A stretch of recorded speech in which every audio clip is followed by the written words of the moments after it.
The live TV, सच सबसे आगे।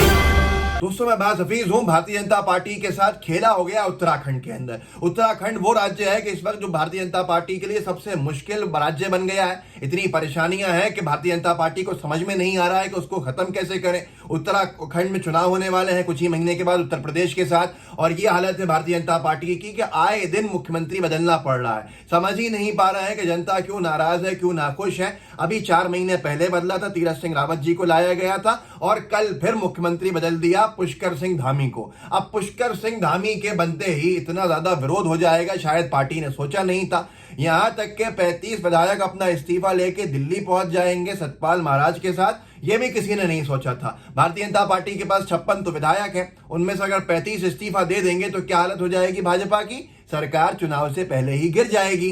पुष्कर सिंह धामी को एक्सेप्ट कर नहीं रहे हैं वहां के जो पुराने नेता हैं। उनका कहना है कि तो नए नवेले हैं, इनका क्या होगा। दूसरी बार के विधायक है, मंत्री मुख्यमंत्री बना दिया, मंत्री बनाने के लिए लिया नहीं था इनको और सीधे मुख्यमंत्री।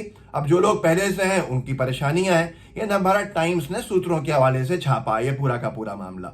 पढ़ लीजिए ना, ट्वीट भी किया। उत्तराखंड में पुष्कर सिंह की ताजपोशी पर बीजेपी में बवाल, सतपाल महाराज पहुंचे दिल्ली, बगावत के मूड में 35 विधायक। एक और है जहां पे लिखा है देवभूमि टीवी ने, उत्तराखंड में बड़ा सियासी घमासान, सूत्र धामी को सीएम बनाने से नाखुश मंत्री सतपाल महाराज व हरक सिंह रावत पहुंचे दिल्ली, लगभग 35 विधायक इस्तीफा देने को तैयार हैं।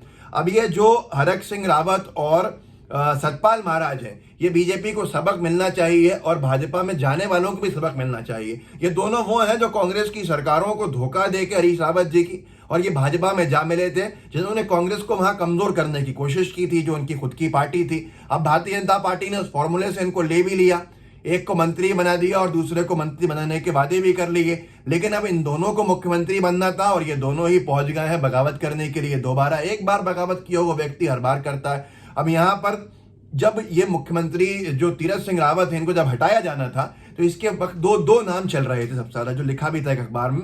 फिलहाल नए मुख्यमंत्री को लेकर 2 नामों पर चर्चा तेज हो गई है, और ये नाम है सतपाल सिंह और धन सिंह रावत। सतपाल सिंह राज्य के बड़े नेताओं में शुमार किए जाते हैं, जबकि धन सिंह का नाम पिछली बार भी चर्चा में आया था, लेकिन तीरथ सिंह रावत से आगे आने से पिछड़ गए थे। अब धन सिंह रावत साहब का तो ये हाल था, ये बीजेपी के ही मंत्री हैं, कि इनके घर के बाहर, एबीपी ने लिखा भी था, इनके घर के बाहर बहुत हलचल बढ़ गई थी 2 दिन पहले। इनके समर्थकों ने समझ लिया था कि ये मुख्यमंत्री बन गए हैं। मनी कंट्रोल ने छापा भी था, उत्तराखंड के सीएम तीरथ सिंह ने दिया इस्तीफा, सतपाल रावत और धन सिंह रावत रेस में सबसे आगे माना जा रहा था क्योंकि मंत्री थे ये थे। लेकिन बीजेपी ने मजबूरी में इन सब की लड़ाई के चलते सीधे पुष्कर सिंह धामी को शपथ दिलाने का ऐलान कर दिया। पुष्कर सिंह धामी वो हैं जो दूसरी बार के तो विधायक हैं, जिनका पॉलिटिकल करियर जो है डेमोक्रेसी के अंदर शुरू हुए ही 7-8 साल हुए हैं, और उसके बाद ना उनको कभी मंत्री बनाया गया। जिस आप खुद सोचिए बीजेपी में किस तरह का क्राइसिस है लीडरशिप का इस वक्त, और कितनी गुटबाजी है कि कैसे व्यक्ति को मुख्यमंत्री बनाया गया है जो कभी इससे पहले मंत्री भी नहीं बनाया गया। जिसको मंत्री बनाने का भी नहीं सोचा उसको मजबूरी के अंदर मुख्यमंत्री बनाया जा रहा है, क्योंकि आरएसएस के स्वयं सेवक रहे हैं पुष्कर सिंह धामी। ये लिखा भी अमर उजाला ने, उत्तराखंड आज सीएम के रूप में पुष्कर सिंह धामी लेंगे शपथ, राज्य को मिलेगा 11वां मुख्यमंत्री। भारतीय जनता पार्टी तो मुख्यमंत्री बदल के इस वक्त क्या सोच रही है समझ में नहीं आता। 70 विधायकों की विधानसभा है उत्तराखंड, 70 विधायकों में सब आप खुद सोच लीजिए, अगर 35 भाजपा के विधायक दिल्ली के अंदर बैठे हुए हैं इस्तीफा लेके, तो ये समझ लीजिए अगर वो चाहें तो इस्तीफा दें, और चाहें तो अपना विधायक दल मर्ज करा दें कांग्रेस के विधायक दल से, एक नई सरकार का वहां पर वो हो जाएगा, बनने का रास्ते खुल जाएंगे। भारतीय जनता पार्टी में इस कदर इस वक्त बारूद का ढेर है कि आप कल्पना नहीं कर सकते। बस गोदी मीडिया गठबंधन है जिससे कि वो बचे हुए हैं। अब यहाँ पर सबसे बड़ी बात यह है कि देखिए न्यूज 18 ने भी छापा है, पुष्कर सिंह धामी के सीएम बनने का बीजेपी में बवाल, पार्टी सीनियर नेताओं को मनाने में जुटी।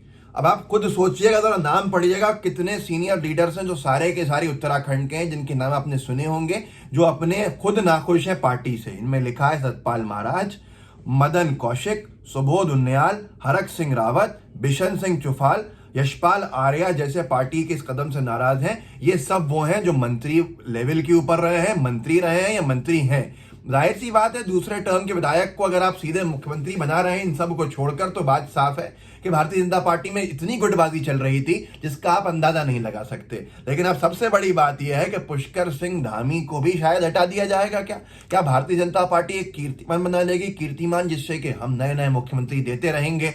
लेकिन ये बात अजीब है कि जो गोदी मीडिया के नामी गिरामी चेहरे सचिन पायलट और अशोक गहलोत जी के ऊपर बहुत बड़े बड़े शोज कर रहे थे कि देखिए अंतरकला, देखिए क्या परेशानी चल रही है, और वैसे ही पंजाब के अंदर जो लोग बहुत बड़ी बड़ी बातें कर रहे थे कि देखिए कैप्टन अमरिंदर सिंह जी से नवजोत सिंह सिद्धू जी नाराज हैं और सरकारें गिर जाएंगी, यहाँ वो पूरा का पूरा फेविकॉल मुंह में लेके बैठ गए हैं इस वक्त, और उनको एक उफ नहीं निकल रहा है उनके मुंह से कि उत्तराखंड में भारतीय जनता पार्टी के नेता एक दूसरे के साथ खेला कर रहे हैं। भाजपा के 35 विधायकों का दिल्ली पहुंच जाना इस्तीफा लेके, ये कोई बड़ी खबर ही नहीं है। ये सबसे बड़ा प्रमाण है कि गोदी मीडिया के इतने बड़े इतने मजबूत गठबंधन की वजह से ही बीजेपी सरवाइव करती है। आप खुद बताइए मुझे यहाँ पर कि ये बड़ा संवैधानिक संकट है, या पंजाब में जो हुआ हो या राजस्थान में जो हुआ हो वो संवैधानिक संकट है। यहाँ पर हालत ये हो गई है कि एक के बाद एक मुख्यमंत्री बदले जा रहे हैं उत्तराखंड में। मुख्यमंत्री भी कैसे बने, अब उनका फिर से एक फोटो वायरल हो गया। पुष्कर सिंह धामी साहब ने सोचा तो था नहीं कि वो मुख्यमंत्री बन जाएंगे। ये देखिए वीडियो, लोग कह रहे हैं कि साहब ये शराब के साथ पार्टी चल रही है यहाँ पर। अब उनको कौन समझाए कि शराब वहाँ लीगल है, लेकिन अब आप खुद समझ सकते हैं कि किस तरह की तस्वीर है ये आपके सामने है। इस तरह की बहुत सी चीजें सामने आई हैं, उनके पुराने ट्वीट भी सामने आ गए हैं जिससे कि और फजीयत हो रही है। असल में क्या है कि भारतीय जनता पार्टी शायद अब ये चाहती है कि संघ हो या भाजपा हो कि ऐसे पपेट्स मुख्यमंत्री हो जाएं जिनको वो अपने हिसाब से चला सकें। अब बोलेंगे तो बुरा लग जाएगा, लेकिन असली बात यह है कि भारतीय जनता पार्टी अंदर से इतनी टूट चुकी है कि उसका अंदाजा नहीं है। गोदी मीडिया आपको एक अच्छे से रैपर में इस्तेमाल की हुई चॉकलेट लपेट के दिखा रही है तो आपको समझ में आ रहा है कि कुछ नहीं है। आज इतना बड़ा मामला है कि उत्तराखंड में किसी भी वक्त भाजपा की सरकार गिर सकती है चुनाव से पहले, लेकिन कोई इस पर डिबेट नहीं करेगा, कोई इस पर चर्चा नहीं करेगा। 70 विधायकों का हाउस जिसके अंदर 56 विधायक भारतीय जनता पार्टी के, उनमें से 35 विधायक इस्तीफा लेके चले जाएं और किसी को कोई सवाल नहीं पूछना हो, ये हैरान कर देने वाली बात है। सरकार गिराने का नहीं, सरकार बनाने का दम रखते हैं 35 विधायक वहां पर किसी और राजनीतिक दल के साथ। तो इतनी बड़ी बात है, लेकिन चर्चाओं से बाहर है। अब आप खुद सोच लीजिए, इतने बड़े बड़े नाम इसलिए पीछे रख दिए गए शायद कि अंतरकला की वजह से पार्टी को नुकसान नहीं पहुंच जाए। तो आप खुद बताइए, लोगों को चर्चा कीजिए, लोगों से सवाल पूछिए ताकि शायद जवाब आपको मिल जाए, या कम से कम भारतीय जनता पार्टी की असलियत जनता के सामने आए। इस वीडियो को अपने व्हाट्सएप पे साझा कीजिएगा, बताइएगा लोगों को कि कैसे उत्तराखंड के अंदर संवैधानिक संकट दिख रहा है और कैसे बीजेपी की सरकार बनी बनाई गिरती हुई दिख रही है, और अगले चुनाव में इनका क्या हाल होगा इतनी अंतरकला के बाद आप सोच सकते हैं। तो व्हाट्सएप पे साझा कीजिएगा, लाइव टीवी को सब्सक्राइब कीजिएगा, लाइव टीवी का बेल आइकन भी दबाइएगा ताकि और ज़्यादा इसकी रीच बढ़ती जाए और आपको जो आपको वीडियोस चाहिए होते हैं वो मिलते जाए। जय हिंद, जय भारत। द लाइव टीवी, सच सबसे आगे।